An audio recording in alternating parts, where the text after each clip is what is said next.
So we want to talk about the story of you and Alencar and the bathroom.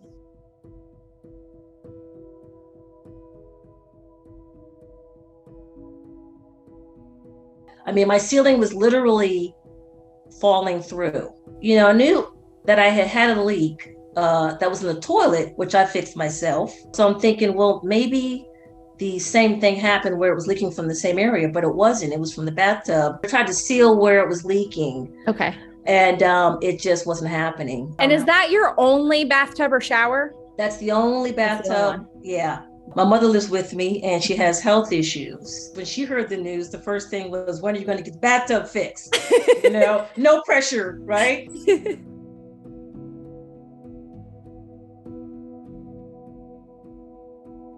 He opens up the ceiling and he sees the thing and he's like, this is a bigger job than I originally thought.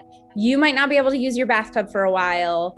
And what was going to need to happen? He was going to need quite a lot of money. And so I mentioned, I should be getting some tax money, and hopefully that'll be, enough to cover it. Right. But that meant you were going to have to wait. Right. To use the bathroom. Exactly. I was going to have to wait. I actually did receive my tax money, but it just wasn't enough, for what needed to actually take place there. Yeah. It was just a lot of work that needed to be done.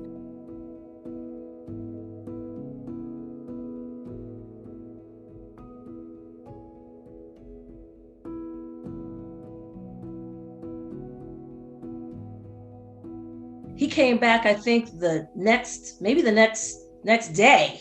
He goes, so how did it go? Were you able to, get your finances and everything? And I said, no, I wasn't. And, but I was prepared mentally, but then he hit me with this, okay, don't worry about it. I got you. I said, what do you mean you got me? He goes, it's okay. I got you. Alencar came to me. He didn't even tell me who you were. He just said, hey, there's somebody in our congregation that is really important and vital and always steps up in our congregation, and they need help. I don't know how. He was talking about me? Yes, I know he was talking about you. Are you sure about that? And he goes, I don't know how we help them, but we need to help them. Like, this person needs a bathroom. They don't have another bathroom, and we need to step up and we need to help them. It really only took a Facebook post and a couple text messages. And so within 36 hours, I think we had everyone had stepped up to cover the finances of all of that. And it really is because I think that God has grown our congregation in generosity and in care for love of others.